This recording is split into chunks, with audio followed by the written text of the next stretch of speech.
Well, if the ACC were to actually full-on collapse, would that actually help the Pac-12? Only a little bit. You are Locked On Pac-12, your daily podcast on the Pac-12 Conference. It's the Locked On Podcast Network, your team every day.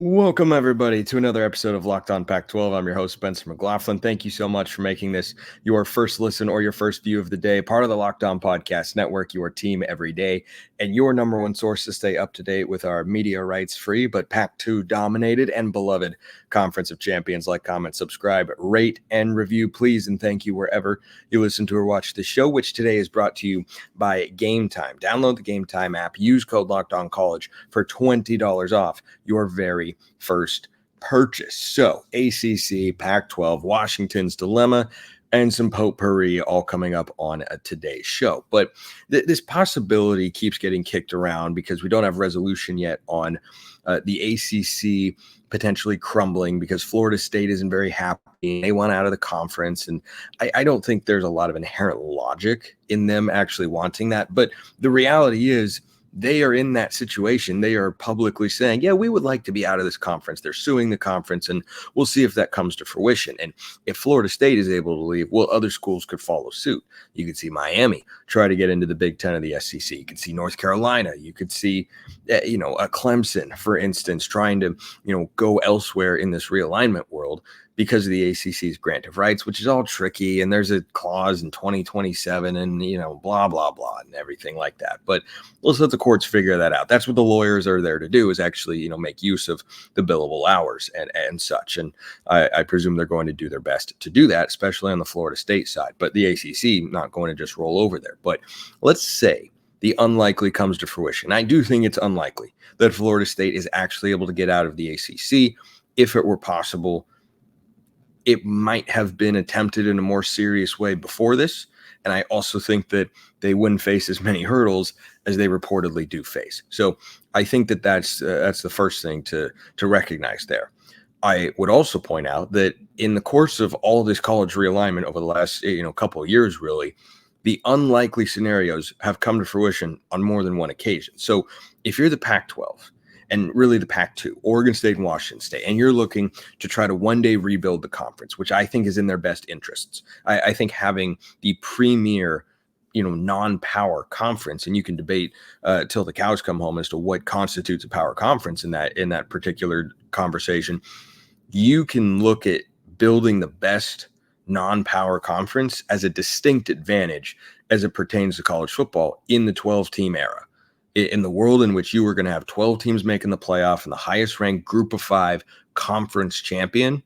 Yeah, if the Pac-12, even if it's deemed a group of 5 conference, which it would be, I think that is still a worthwhile endeavor because it gives you better access to what the ultimate goal is in the sport, and that's trying to win a national championship. So I think that for Oregon State and Washington State, as they ponder all this sort of stuff and try to make sense of it all, I think that for the ACC to collapse, it'd be, unlikely, as I said, but if it does happen, it helps the Pac-2 a little bit.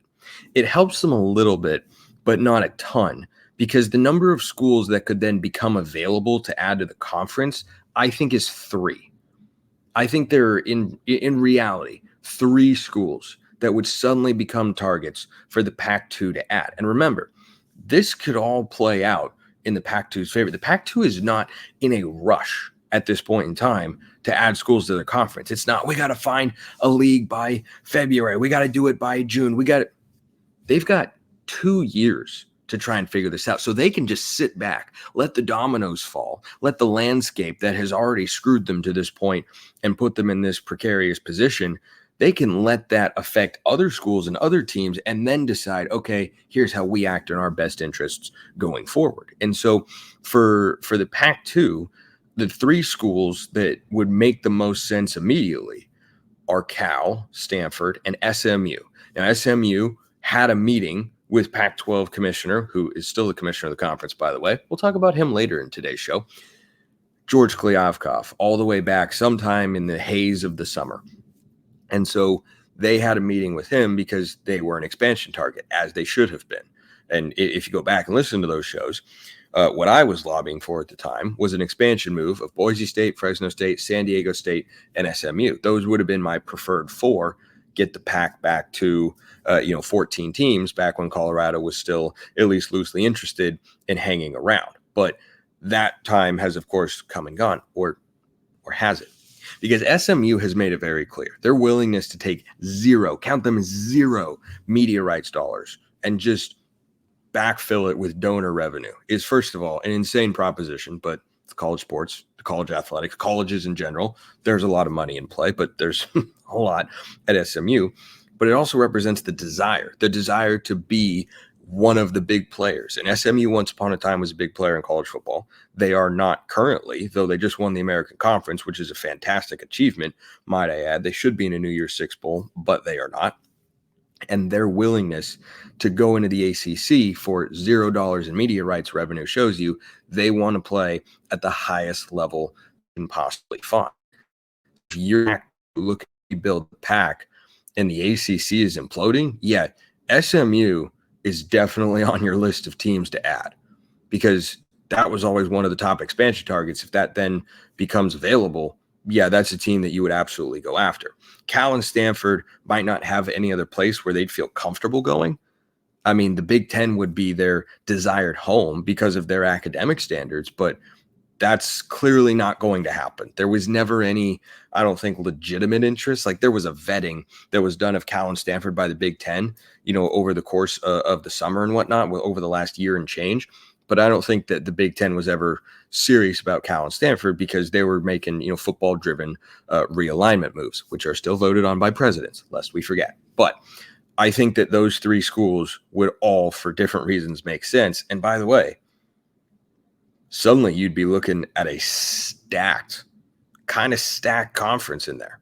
Now, SMU, unproven at the Power 5 level, but very proven at the Group of 5 level, which is, it would be a weird kind of in-between place with Cal and Stanford in there and, the money that those schools have compared to what some Group of 5 schools have.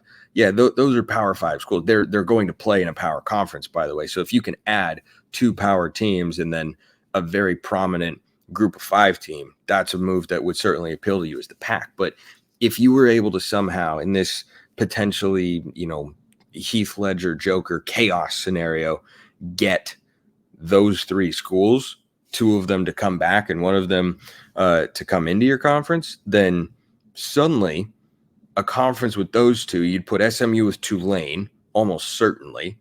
You could maybe add 2 more schools from the American, or maybe you just go those 2, the 2 former Pac schools, the current Pac-2. There's 6 teams right there, and then just go clean out the Mountain West. And then, when the Mountain West media deal expires in a couple of years, say, hey, Fox and CBS, do you want to go for the Mountain West, or do you want to go for this new entity that has all the Mountain West teams that you actually cared about, plus all of us who you were also in some form or fashion willing, or not as willing in some cases, to pay for as power schools, or that you were considering power schools with, X, Y, and Z major media markets. So I think that is an intriguing proposition.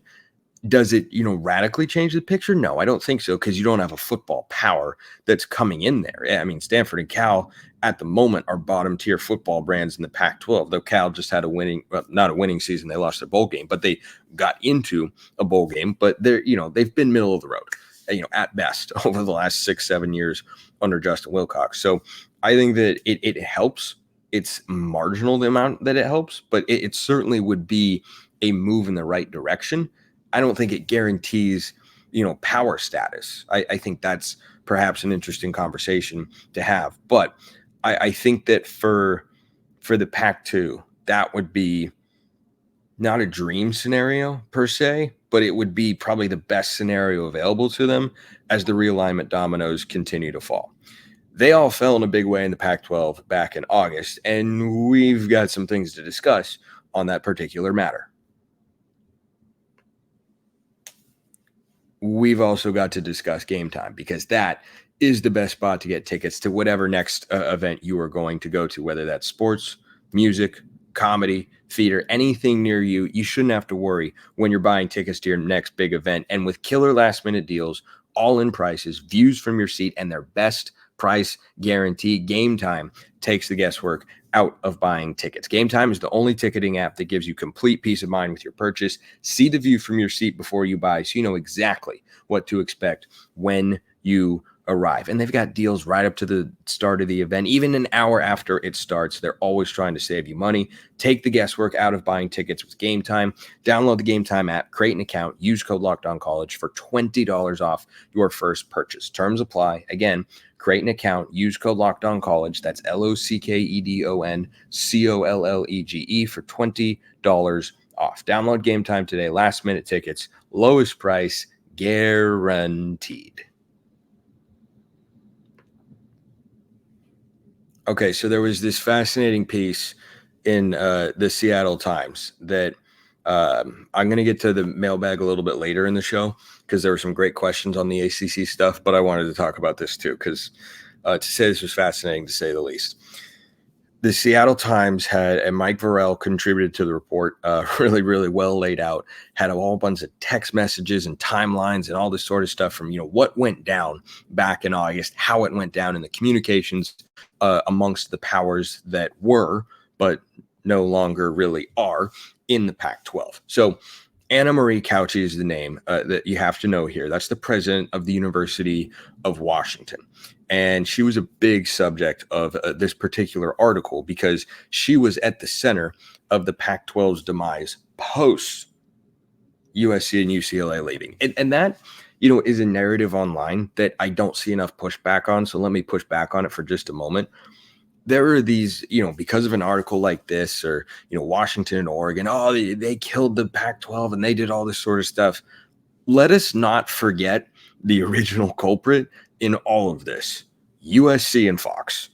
Like, don't make any bones about it here. You can look at Washington and say they, didn't like the Apple deal or all that sort of stuff. They were in self-preservation mode. They were not in, we don't want to be in this conference anymore. And this article lays that out. You can choose to believe the quotes from Mari Cauce in here. I do. If you don't, I understand it, but here's it. I'll kind of give you the cliff notes here. So Cauce legitimately did not want the Pac-12 to die. Like, she was, I think, anxious about it and not on the front lines lobbying for it. And the reason I know that is because there has been absolutely positively no reporting of Washington wanting to end the Pac-12 or leave the Pac-12 prior to the departure of USC and UCLA. When those schools left, that's when they got put into scramble mode, survival mode, self-preservation, whatever you want to call it. I don't think that she wanted it to go away, but she was in this really tricky situation in which she was both a chair of the Pac-12 president's, board, and it's a rotating role in terms of who's in charge. So she's chair of the Pac-12 board and president of the University of Washington. So she had to wear a lot of different hats. So another thing that stood out here is Colorado. Phil DiStefano, the chancellor at CU, broke up with George Kliavkoff in the Pac-12 over text. Didn't even call. Oh boy, I haven't been dumped via text before. It wouldn't feel great. I had a friend recently who was broken up with via text. Wasn't happy about it. For my buddy, like she texted him like, oh, by the way, this is not happening anymore. I was like, really? That's a little shallow. Like, come on now. But anyway, so that was one thing that stood out. Another one is at one point in time, there was a board meeting in which the agenda item was to vote on the addition of just San Diego State to the Pac-12 to replace Colorado. That was a thing. That is how close it got. And then that meeting didn't come to fruition, and things continued to spiral from there. Neither Mari Cauce, the Washington president, nor Jen Cohen, then athletic director, now athletic director at USC, of course, liked the media rights deal from Apple. And their fear was in the short term. The Utah president thought it had upside. The Utah president, of course, played a role in all of this in, putting the $50 million number out there with George Kliavkoff and everything like that. So that part was a little bit ironic, but the fear, at least amongst the people at the University of Washington and the leaders there and the decision makers, was don't like what the deal is going to mean financially in the short term. We can't guarantee the subscribers, the exposure, and everything like that. They did say that a $30 million a year deal from Apple with regular games on linear, so a combo, would have been considered. I think that's them trying to save face. I don't think they were ever going to be in on a deal that was primarily with Apple. Even if there were a handful of games on linear television, they just weren't ready to make that jump. And I understand it. In 5 to 10 years, we might look back and say, yeah, having all your games on streaming, just not that ridiculous. But right now, I just I don't think they were willing to make that jump. And I mean, that's a big thing to do. So then it got to the really interesting part that I mentioned earlier, and that was the duality of roles that Mari Cauce had to play. So Cauce, at the same time, was assuring Pac-12 colleagues. There was some reporting going around about, the presidents felt that they were united, that they were together, that they were pursuing a deal, that they were going to sign a deal.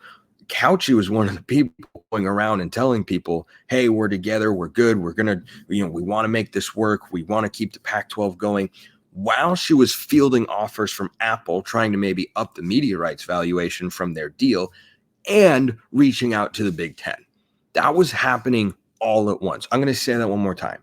She was at the same time assuring Pac-12 colleagues that the league is going to work to survive, fielding better offers potentially from Apple, and talking to the Big Ten all at once. That's a pretty tough spot to be in. And she ends up getting her team to the Big Ten. She sent a text to of Arizona State, the president, to say, quote, to not believe everything you read, as there were rumors of a $40 million a year offer for Oregon and Washington to join the Big Ten. Those were swirling around, and she texted him, don't believe everything you read. And then, of course, they ended up joining the Big Ten. And everything really did fall apart in the waning moments. Like, it came so close. We were so close to the Pac-9 hanging on for dear life with a television deal based with Apple. And then it didn't come to fruition because they didn't like that deal enough. That's what it came down to. Oregon and Washington both looked at the Apple deal and said, nope, we're not comfortable with that. Even though financially it could get them past the Big 12, I think pretty easily, they just weren't comfortable with it. So that's kind of how that all went down. I thought that was interesting, and so I shared here on the show. Here's something interesting, a question that came in from Will.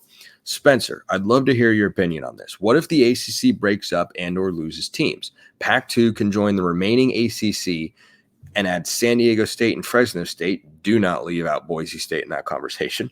The Pacific Division would consist of Oregon State, Cal, Stanford, San Diego State, and Fresno State. You would just have to include Boise in there. There's no way you wouldn't. The Atlantic Division would consist of the remaining ACC teams. Of course, it would need to be balanced. A conference like this might entice Utah and Arizona State or other schools to join. All Pacific teams would play each other every year and alternate playing Atlantic teams. Same goes for the Atlantic teams. At the end of the season, the top Pacific team plays the top Atlantic team for the conference championship. Also, the ACC network has much better coverage than the Pac-12 network. Would something like this save the conference? Just an idea. What do you think? Well, it sounds really like a merger of the two leagues, and that's something that I find to be highly unlikely. I don't know why the ACC, if it were to lose teams, it would definitely depend on how many teams, right? So let's say, for instance, in the ACC, you had, Florida State breaks away and they take with them Miami, Clemson, Duke, North Carolina, and Virginia, which is a big time school. And let's say they all get into the Big Ten, just as a hypothetical. The remaining teams, you wouldn't have a bunch of premier brands, but you would have teams that are widely considered to be power schools because they would be. So would that be enough? Would that save the conference?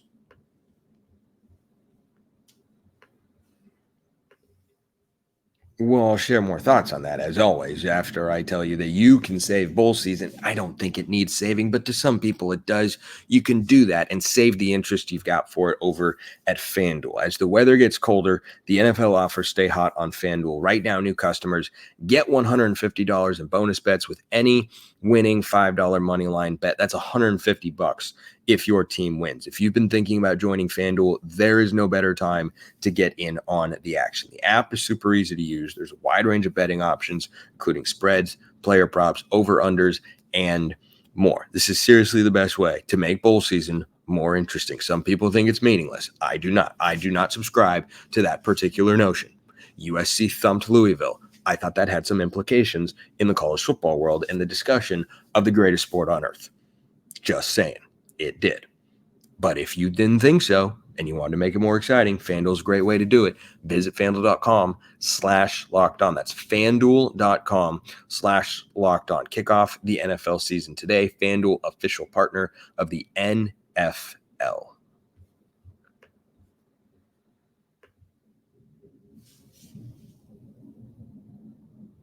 Alrighty, so continuing with this question from Will. The schools that would remain, Pitt would have to join the Big 12 if those were the schools that were left. But you'd be looking at, the Boston colleges of the world. The ACC's got a bunch of random teams. But I think it's an interesting idea. It would certainly be, the best for those teams to join forces at that point in time. The question is, who gets to lead? I mean, I can't imagine Oregon State and Washington State are keen on George Kliavkoff or can make a very good pitch for him, because what exactly is a pitch for a guy who oversaw the downfall of a 108-year-old conference? He was not solely responsible. He was certainly one of the individuals that was in the mix. But would the Pac-12 go away, or would the ACC and the Pac-12 exist separately? Would it just be a scheduling alliance? Would it actually be a merger? I don't know. Would it entice Utah and Arizona State to join? Gosh almighty. I mean, let me pull up just so I don't forget anybody, let me pull up the teams in the ACC real quick, just so I can, have a clear understanding of everybody that is in there. This conference, again, I think one way or the other would have Cal, Stanford, and SMU in it. But I mean, NC State, that's pretty good. Georgia Tech, Virginia Tech, Boston College, Syracuse, Virginia. Well, no, Virginia would be gone, like I said. Wake Forest. I think Pitt would go to the Big 12. I think it would depend on who you could nab, who'd be in there. But I mean, having an Atlantic Coastal division, I guess. I don't really love divisions, though, so I'm not wild about that particular concept. But you could keep it mostly regional, right? If you have, 4 teams out west. I mean, heck, I'm just spitballing here, which is a lot of what this show is. And hey, the show's been doing all right, so here I go. What if you had 4 teams out west? Oregon State, Washington State, Stanford, Cal. What if you had 4 teams in the middle that were, Fresno State would be out west, but Fresno State, Boise State, and then you had Tulane and SMU. And then out east, you had NC State, who had a nice season, by the way, 9-3 in the regular season. Their coach does a nice job. I think DJ Doran is his name. I'd have to double check that, but Louisville feels like they'd be bound for the Big 12, at least to me. I think Pitt would be with them. Everybody else, it would be NC State, Georgia Tech, Virginia Tech, Boston College, Syracuse, and Wake Forest. So that'd be, 1, 2, 3, 4, 5, 6. I mean, 4, 4, and 6. You have a 14-team conference. It would spread the entire country. You have to imagine ESPN would, make an offer on the league. I don't think it'd be a very big offer, but could it be an offer? Could you get a media deal? Yeah, I mean, I would think so, because suddenly ESPN wouldn't have the content that the ACC was giving them. Well, they don't want to just not have college football content. College football is taking off like a rocket ship in terms of television numbers. You threw out San Diego State and Fresno State. Again, Boise would be the priority over Fresno. for sure, but I don't know that San Diego State would get left out of there. That would depend on how many teams the schools want to have in the conference. But yeah, I think it's an interesting idea. I think it's an interesting idea because if the ACC were to truly implode, then ESPN suddenly becomes a pretty logical media rights partner there. So yeah, I mean, I'd be kind of open to that.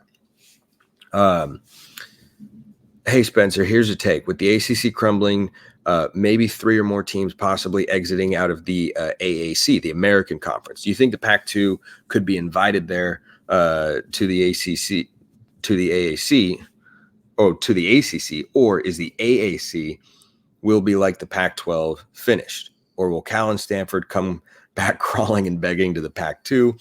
Or could there be more shakeup to come by realignment of college football?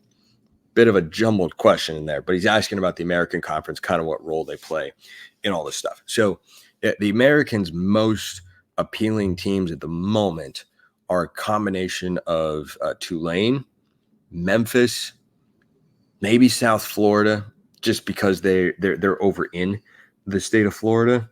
They also just made a big investment in their football stadium. We'll see if it actually yields results. By the way, South Florida just blanked a Power 4 team. I put that in air quotes because that's a designation that they got. But Syracuse was a 6-6 Power 4 team, Power 5 team this year. USF, South Florida, was a 6-6 Group of 5 team, and they drubbed them 45-0. So maybe South Florida's on the up and up. I don't know. Maybe Kyle McCord is the savior at Syracuse. I don't know.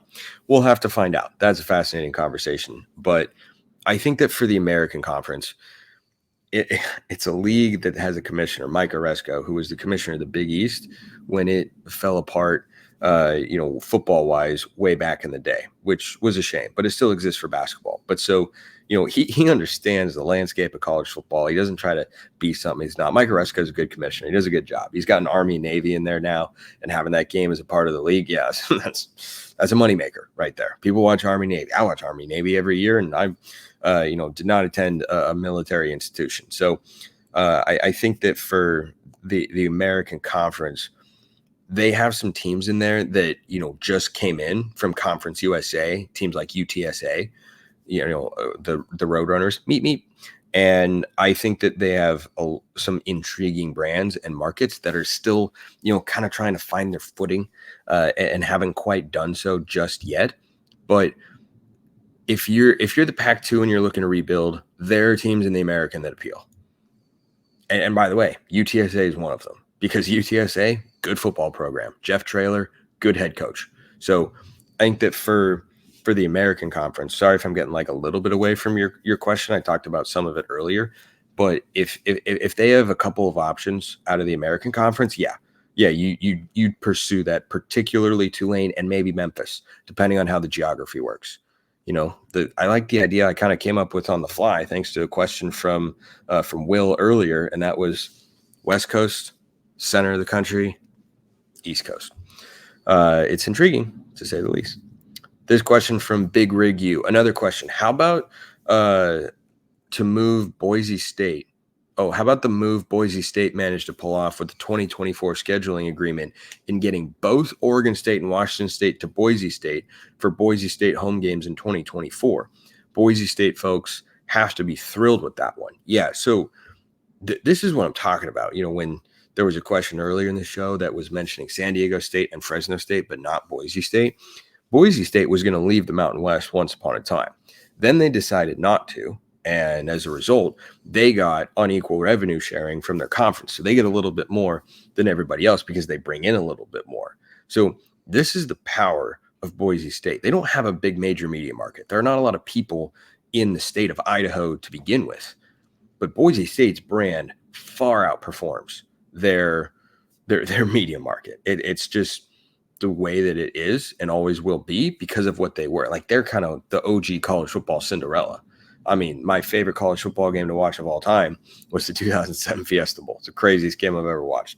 I was not there in person, but watching on TV, as you all remember, it was absolutely bonkers. So I think that Boise State, getting a favor from the Mountain West, given that they've got unequal revenue sharing, is not that surprising, and is also, the fact that the Beavs and Cougs were willing to go there is a testament to the fact that Boise State's brand, even though they haven't been what they were, they're the Mountain West champions this year.